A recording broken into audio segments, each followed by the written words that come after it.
Hey guys, welcome back to the channel. My name is Alexander Howell, and today we have 7 tips for branding in 2020. Now, these tips are, we'll just say, a little broad, and the fact of the matter is that that's kind of what branding is. Now, we want to nail down what a brand is. We'll have other future videos about that, but these strategies have more to do with once you have your message nailed down, once you have that purpose defined, make sure that you consistently build your company around that message and that purpose, because that's what's truly going to grow your brand. Now guys, the videos to follow, really appreciate you doing it, but if you don't mind, hit the like button, subscribe to the channel. I'd really appreciate it. Helps the algorithm and helps these videos get to more people. Again, Alexander Howell, welcome back to the channel. Enjoy.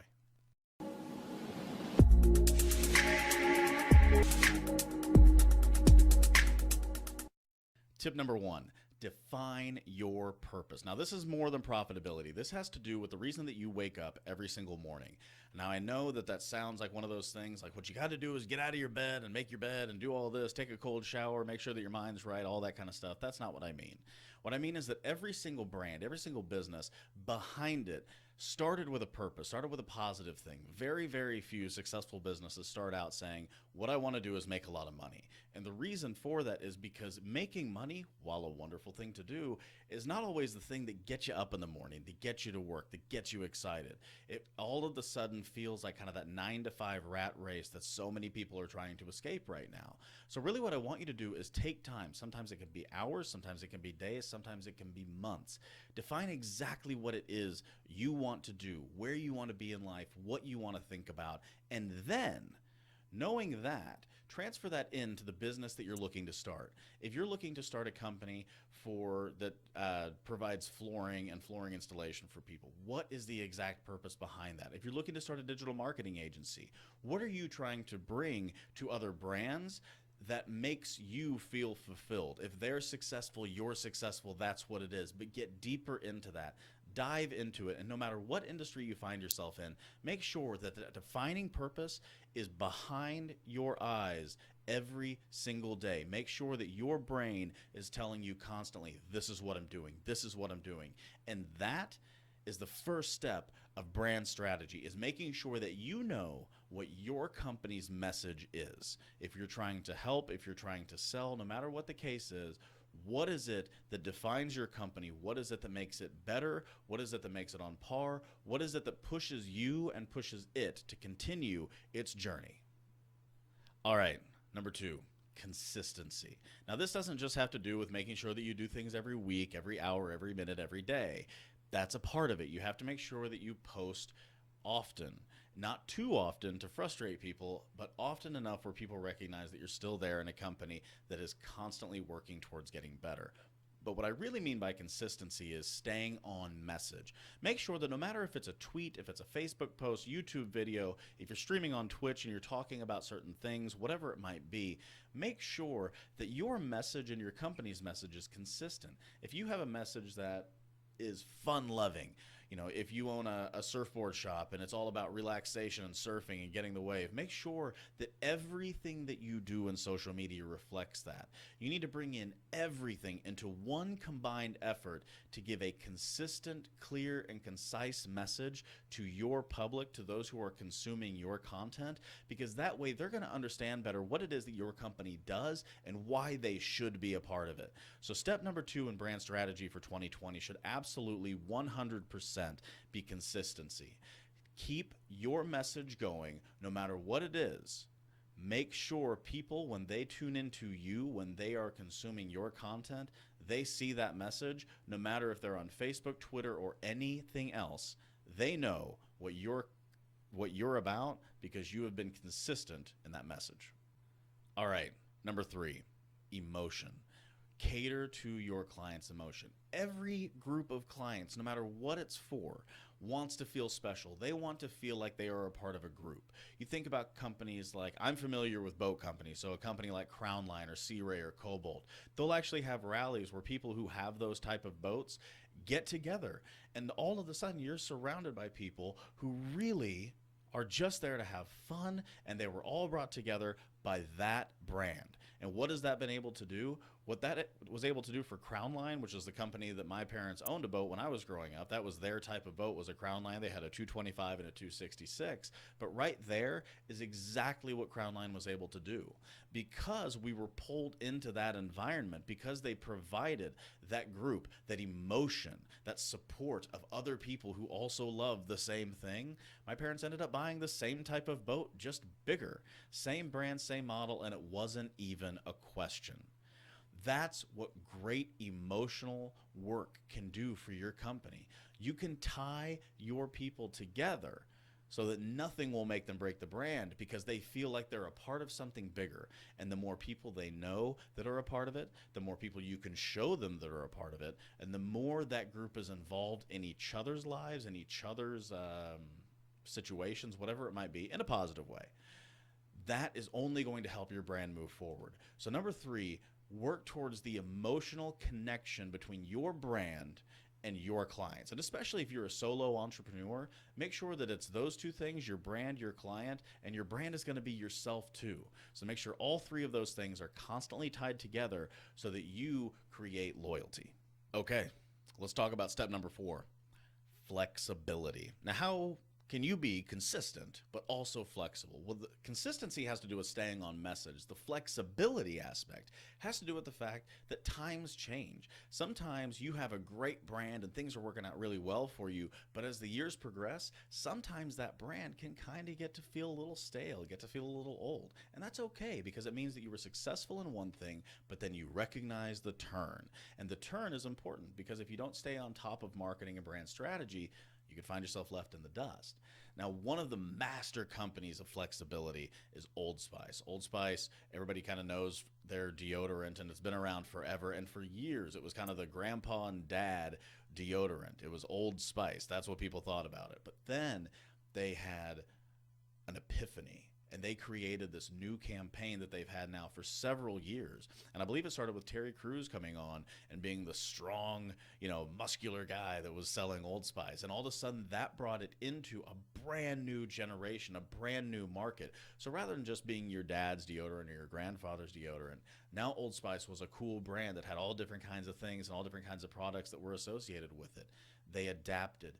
They were flexible. They still stayed on message. They still stayed on that brand strategy. But at the same time, they adapted because they knew that what they were selling was old and it was falling out. Now, it's right back in the mix where it always should have been.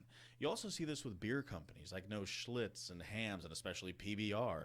They came out for years, and they had this constant issue of, this was grandpa's beer. This was the beer that even my dad hated because it tasted so bad back in the day. All of a sudden, Schlitz comes out with this antique vibe, throwback of, we're Schlitz, we've always been here, and this is a great brand. This is your grandfather's beer, and he was tough. And all of a sudden, people started drinking it. PBR, same way. Now, I remember PBR from college being the cheap, nasty beer that you had because you were poor in college. But at the same time, they were able to rebrand that and bring it to the public in a very amazing manner. And for a number of years, that shot up their sales. Now, I haven't seen them as much, and maybe that's just because they haven't targeted my area. But at the same time, they had a spike because they were flexible. They still stayed with that same message that they'd had for a very long period of time, but they adapted to their new environment. They stayed with the times. They kept up with the times, I should say, and they brought themselves back from the brink. And because of that, they were able to save their product. That is what flexibility is all about in your brand, is making sure that your message is the same, your personal purpose is the same. But if you need a little bit of a different advertising campaign, you're flexible enough to do that too. All right, number 5 is employee involvement. And employee includes you too, especially if you're a solo entrepreneur.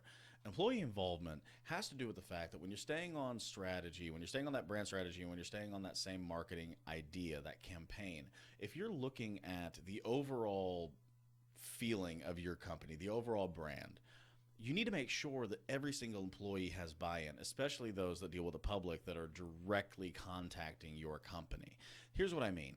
If you have a very happy brand, you have a very spontaneous, very bubbly brand, and everything's happy within your brand, and then all of a sudden somebody calls in to your customer service department and they hear, "Hi, This is Joe in customer service. How can I help? That's not a happy message. That's not your employees buying into the brand. Now, some multinational companies hire out some of their customer service lines, but even if you're talking about just calling in to the front desk, you need to make sure that your employees have that same bubbly type of personality that you display on a daily basis. This is the same if you have a men's brand, a luxury men's brand. You want to have somebody that has that smooth voice when you call in. When you stay on brand, it means that you have to stay on it everywhere. It's not just on your website. It's not just in your blog. It's not just in your social media campaigns. It has to do with every single employee, every single person that somebody from the outside world might contact that has anything to do with your company. They need to stay on brand just like you, just like your social media, just like everything, because that is what truly creates that emotional feeling. That truly is what brings people into your brand, is if they know when they call in, they have the exact same feeling as they do when they get to your website or see your advertisement, you win. You win 100% over. And that also makes sure, or that also means, I should say, that you have a strong enough company and you are a good enough leader that you can have those people follow you into brand strategy and into your company's ideal, into your company's purpose. That, to me, is one of the best things you can possibly do for yourself, your company, and of course, your brand. Let's talk about number 6 because it's often overlooked, and that's loyalty. Shouldn't be overlooked at all, but let's talk about what it actually means. Your clients, no matter what they say, because I can tell you that I'm a client of a lot of different businesses and I feel the same way even if I don't display it to the business. I want somebody to recognize that I have been loyal to that company. That can be 1,000 different things, but the fact of the matter is that when you reach out to clients that you've had in the past to just see how they're doing, give them a quick phone call. How's it going? Not trying to sell you anything. Just wanted to keep up, see how you were going. In my particular industry in real estate, what I've been in for quite some time, normally I will call clients in the past and just see how they're doing. I'm not trying to sell them a house. I'm not trying to even pick up a referral. This is all about making sure that I'm involved in their life. And there is a personal part of that because I do care about my clients. There's also a business part of that where you're trying to make sure that you stay front of mind all the time. If you have a client, and again, I'm going to use this because this is the one I'm the most familiar with, but in real estate, when we close on a transaction, sometimes I'll give somebody a wine set or sometimes I'll give somebody a bar set. You can kind of tell where my gifts tend to go. They go towards the fun. But there are also things like coffee mugs, pens, small things that seem very tiny at the time, but that help to breed brand loyalty, because that will continue your business in the worst of times. If your clients can see that you remembered them in the very best of times when you didn't have a need for them, and then the market turns and all of a sudden you really do have a need for them, they might just look back at you with a big smile because you were able to help them and you remembered them in tough times, or in good times, I should say. Sorry, I lost my train of thought there for a second. Make sure that in the good times and the bad times, you're reaching out, not to sell, just to see how your clients are doing. And if you have thousands of clients, if this is something where you're selling a product, make a YouTube video and share it on your website, share it on social media. Make sure that you recognize it. Have a video of you calling some different clients, showing appreciation for them, so that even if you aren't able to reach out to, say, 15,000 employees, you can still show all 15,000 that you still reached out to people that were just like them. Brand strategy involves loyalty as much as anything else because all of this has to feed into it. It is literally the end result, even post-sale, of what your brand is about. Continuing your brand past sale means that you will consistently have great future prospects for a long, long time. All right, last tip, tip number 7. Competitive awareness. Now, with social media, we've actually seen this quite a bit because of Twitter wars involving the likes of Twitter ninjas like Wendy's and whoever handles theirs, going back and forth with the public, talking smack on other brands, things like that. But that competitive awareness is incredibly important. I see there's lights moving behind me. It's freaking me out.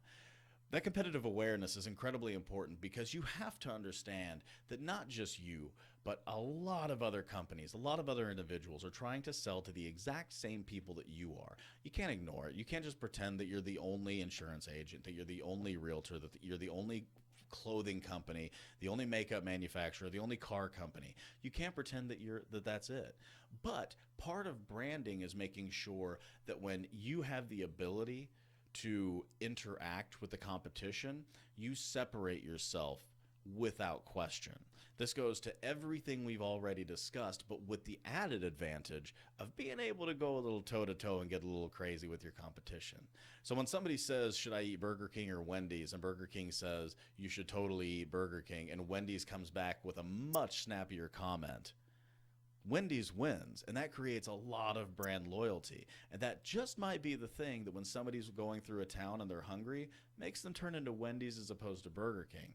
It's not always the taste, it's not always the food, but they might just have a chuckle and say, Wendy's won that round, time to get a burger from them.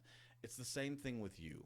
If you're selling flooring, don't libel yourself against somebody. Don't say something terrible and completely untrue against your competition, but have a little fun with it. If somebody comes in and says, I want to go to ABC Carpet because I think they're the best, and you're XYZ Carpet, just give them a little nudge, a little something, but keep on brand. Keep on message. Make sure that if you're happy-go-lucky, you're not going down in the dumps.